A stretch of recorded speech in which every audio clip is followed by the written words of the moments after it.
पञ्चात्मानकं श्रीरुद्ररूपं ध्यायेत्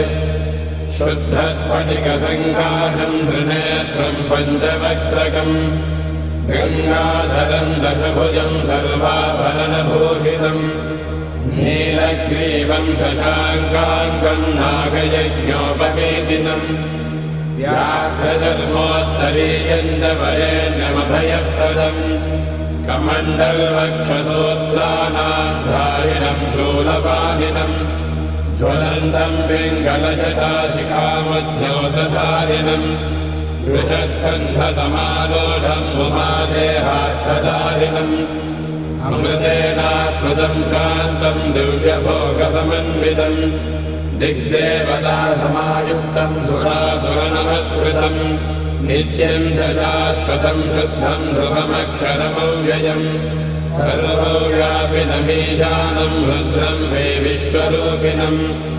एवं ध्यात्वा द्विजः सम्यक् ततो यजनमारभेत् अथातो रुद्रस्नानार्चनाभिषेकविधिं व्याख्यास्यामः आदितयेव तीर्थे स्नात्वा उदेत्य शुचिः रजतो ब्रह्मचारी शुक्रवासादेवाभिमुखस्थित्वा आत्मनि देवता स्थापयेत् प्रजनने ब्रह्मा तिष्ठतु पादयोर्विष्णुस्तिष्ठतु हस्तयोर्हरस्तिष्ठतु बाह्वोरिन्द्रस्तिष्ठतु जठरे अग्निस्तिष्ठतु हृदये शिवस्तिष्ठतु कण्ठे वसवस्तिष्ठन्तु वक्त्रे सरस्वती तिष्ठतु नासिकयोर्वायुस्तिष्ठतु नयनयोश्चन्द्रादित्यो तिष्ठेताम् कर्णयोरश्विनौ तिष्ठेताम् ललाटे रुद्रास्तिष्ठन्तु मूर्ध्नादित्यास्तिष्ठन्तु शिरसि महादेवस्तिष्ठतु शिखायां वामदेवस्तिष्ठतु पृष्ठे पिनाकी तिष्ठतु पुरतः शूली तिष्ठतु पार्श्वयो शिवाशङ्करो तिष्ठेताम् सर्वतो वायुस्तिष्ठतु ततो बहिः सर्वतोऽग्निज्वालामाला परिवृतस्तिष्ठतु सर्वेष्वङ्गेषु सर्वा देवता यथा स्थानं तिष्ठन्तु मागुं रक्षन्तु ॐ अग्निर्मे वाचिश्रितः वाहृदये हृदयं मयि अहममृते अमृतं ब्रह्मणि वायुर्मे प्राणे श्रितः प्राणो हृदये हृदयं मयि अहममृते अमृतं ब्रह्मणि सूर्यो मे चक्षुषि श्रितः चक्षुर्हृदये हृदयं मयि अहममृते अमृतं ब्रह्मणि चन्द्रमा मे मनसि श्रितः मनो हृदये हृदयं मयि अहममृते अमृतं ब्रह्मणि दिशो मे श्रोत्रे श्रिताः श्रोत्रगुं हृदये हृदयं मयि अहममृते अमृतं ब्रह्मणि आपो मे रेतसि श्रिताः रेतो हृदये हृदयं मयि अहममृते अमृतं ब्रह्मणि पृथिवी मे शरीरे श्रिताः शरीरगुं हृदये हृदयं मयि अहममृते अमृतं ब्रह्मणि ओषधिवनस्पतयो मे लोमसु श्रिताः लोमानि हृदये हृदयं मयि अहममृते अमृतं ब्रह्मणि इन्द्रो मे बले श्रितः बलगुं हृदये हृदयं मयि अहममृते अमृतं ब्रह्मणि पर्जन्यो मे मूर्ध्नि श्रितः मूर्धा हृदये हृदयं मयि अहममृते अमृतं ब्रह्मणि ईशानो मे मन्यो श्रितः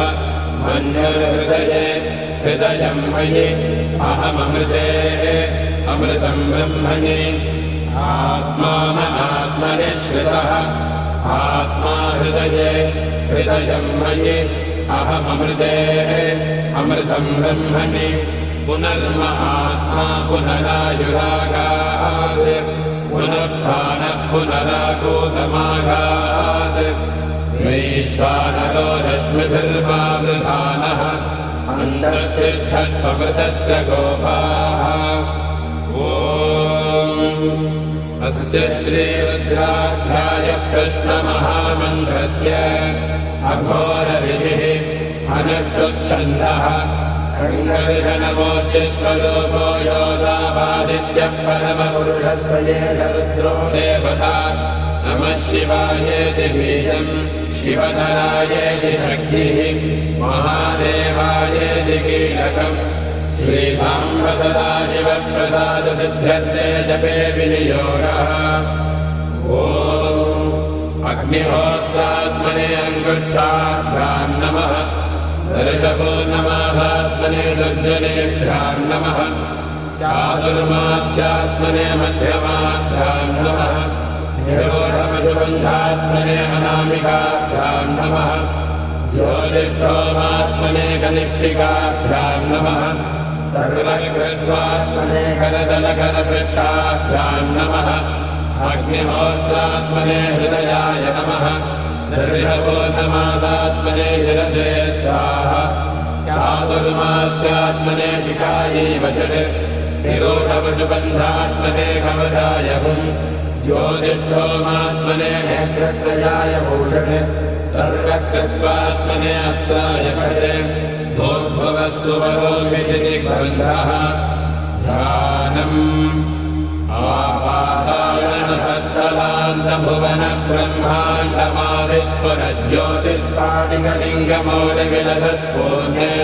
आपाताळनभस्थलान्तभुवनब्रह्माण्डमाविस्फुरज्योतिस्फाटिकलिङ्गमौलिविलसत्पूर्णेन्दुवान्तामृतैः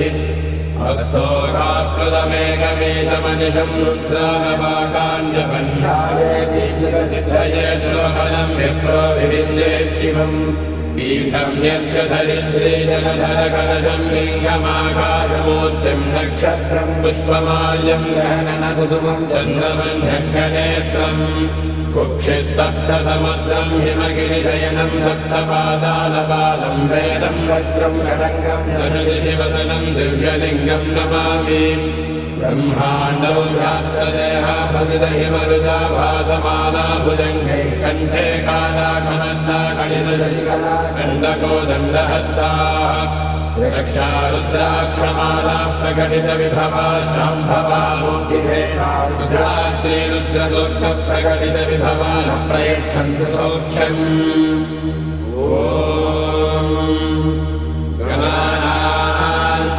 गणपतिगुम्भवामहे कविम् कवीनामुपमश्रवस्तमम् ज्येष्ठराजम् ब्रह्मणाम् ब्रह्मणस्पत आनशृण्वन्नोतिभिः सेदसादनम् ॐ महागणपतये नमः ॐ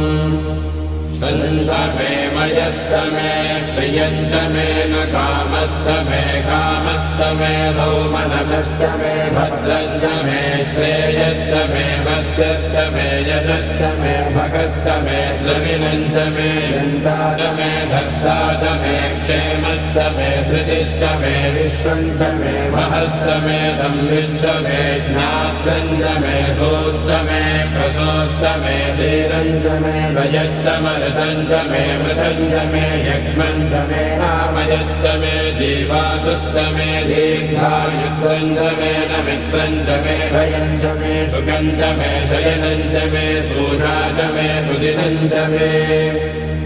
ॐ शान्तिः शान्तिः शान्तिः ॐ नमो भगवते रुद्राय नमस्ते रुद्रमन्यवहुतोतयिषवे नमः नमस्ते अस्तु धन्वने बाहुभ्यामुदते नमः यातयिषः शिवतमा शिवम् बभूवते धनुः शिवाशव्यायापदया नो रुद्रमृडया याते रुद्रशिवा तनोरघोरापापकाशिनी तया नस्तनुवाषण्डमया गिरिषन्दाभिजाकशीः यामिषङ्गिरिषण्डहस्ते विभर्षस्तवे शिवाङ्गिरिद्रताम् गुरुमाहि वंशेः पुरुषम् जगत् शिवेन वचसा त्वा गिरिशाच्छा वदामसि यथा नः सर्वमिज्जगतयक्ष्मगं सुमहासये अध्यवोजदधिवक्ता प्रथमो धीरोऽभिषक् अहेगश्च सर्वान् जम्भयन् सर्वास्तयानुधान्यः असौ यस्ताम्रो अर्णवुदबभ्रस्वमङ्गलः ये चेमागं रुद्राभितो दिक्षुश्रिता सहस्रशो वै कुम्भेन जीमहे असौ योपसर्पतिनीलग्रीवो विलोहितः उग्रैनं गोपादृशन्नदृशन्नदहार्यः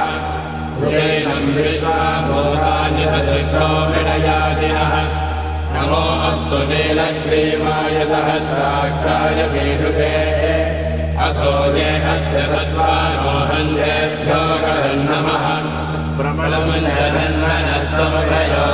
प्रबलमुञ्जधन्वनस्तमभयोराग्नियोज्याम् याश्च देहस्तैषवः पराधा भगवोपप अवतत्यधनुस्त्वगुं सहस्राक्षसदे सुधे विषेद्यशल्यानां शिवो नः सुमना भव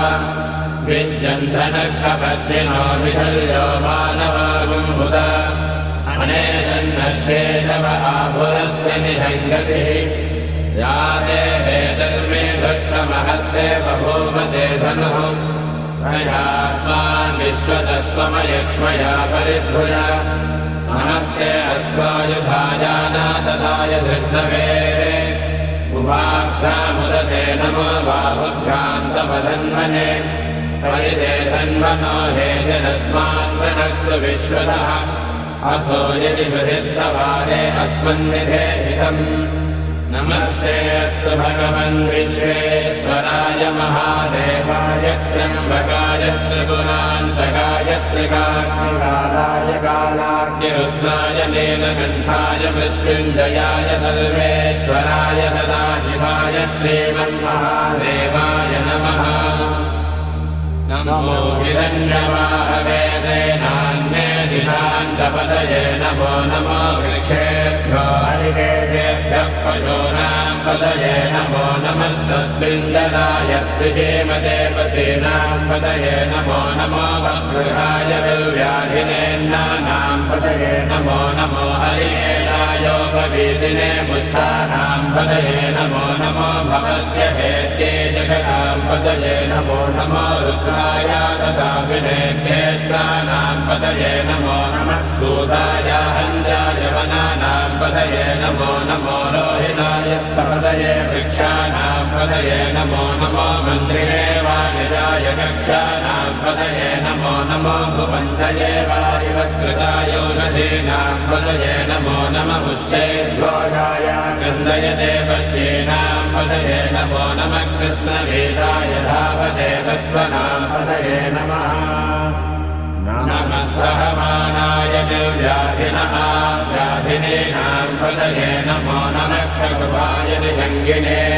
स्थेनानां पतये नमो नमो निषङ्गिनैषुधिमते तस्कराणां पतये नमो नमो वञ्चते परिवञ्चते स्थायूनां पतये नमो नमो निचेरवे परिसरायारण्यानां पतये नमो नमः स्थिताभ्यो जिघागुं सद्भ्यो मुष्णतां पतये नमो नमो शिरद्भ्यो नक्तञ्जलभ्यः प्रकृन्तानां पतये नमो नमः उष्णेशिने गिरिधराय कुलुञ्जानां पतये नमो नमः यशमद्भ्यो धन्वाभिभ्यस्तभो नमो नमः आतन्वानेभ्यः प्रतिदधानेभ्यस्तभो नमो नमः आयच्छद्भ्यो सृजद्भ्यस्तभो नमो नमोऽस्यद्भ्यो विद्युद्भ्यस्तभो नमो नमः आसीनेभ्यः शयानेभ्यस्तभो नमो नमः स्वभद्भ्यो जाग्रद्भ्यस्तभो नमो नमस्त्युच्छद्भ्यो धामद्भ्यस्तभो नमो नमः सभाभ्यः सभाबलिभ्यस्तभो नमो नमो अश्वेभ्यो अश्वपतिभ्यस्तभो नमः नमः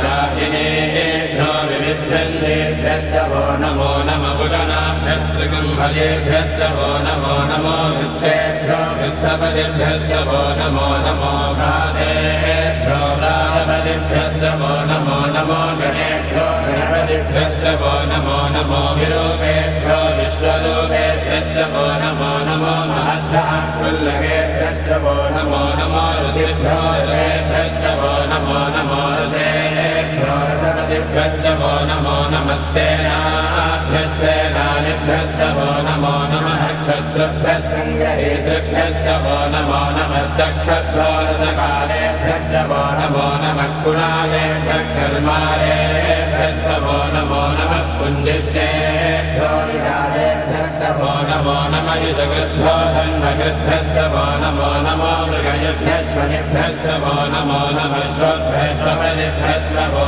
नमः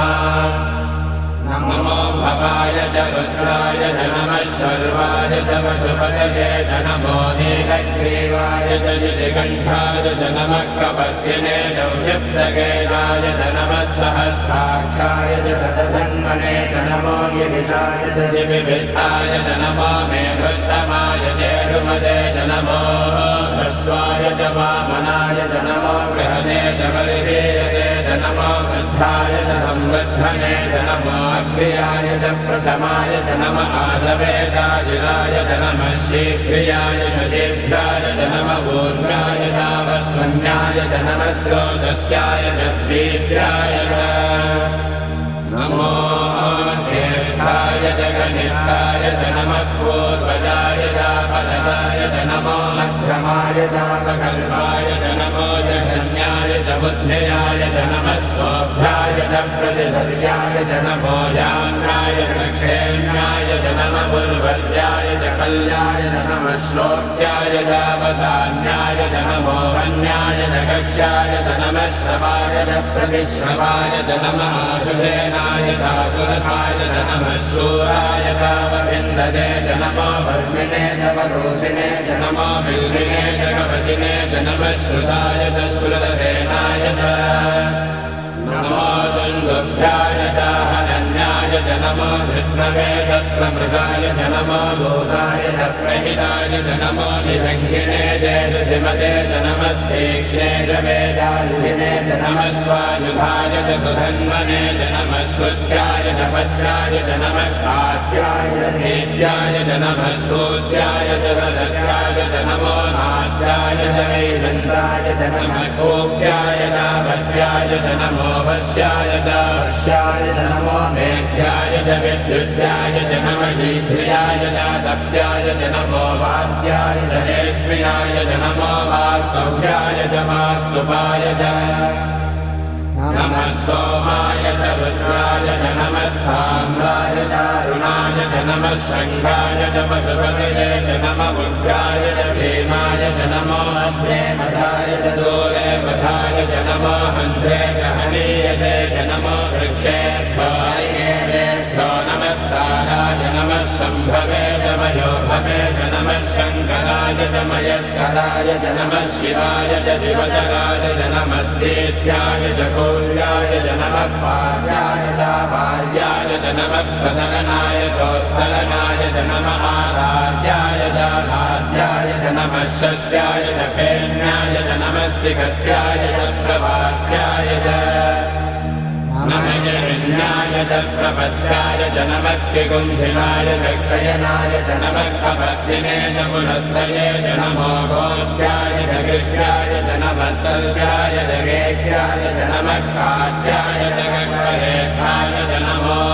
हृदयाय च निवेष्ट्याय च नमः पागं सौव्याय च रजस्याय च नमः शुष्क्याय च हरिद्याय च नमो लोप्याय च लप्याय च नमः भूर्याय च सोऽन्याय च नमः पर्याय च पर्णशब्दाय च नमो बगुरमाणाय च विघ्नते च नमः आक्षिपते च प्रक्षिपते च नमो वक्यदिकेभ्यो देवानागुं हृदयेभ्यो नमो विच्छिन्नकेभ्यो नमो विचिन्नकेभ्यो नमः आनिर्हरेभ्यो नमः आमीभक्तेभ्यः प्रापे अन्धसस्वते दरिद्रन्नीललोहिता येषां पुरुषाणामेषां पशूनां माभेर्मा रोमो येषां किञ्चनाममत् या ते रुद्रशिवा तनो शिवा विश्वाः भेषति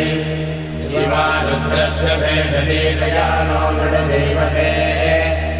इमागं रुद्राय तपसे कवर्धिने क्षयत्तीराय प्रभरामहे मतिम् यथा नः समसद्विपदे चतुष्पदे विश्वम् पुष्टम् ग्रामे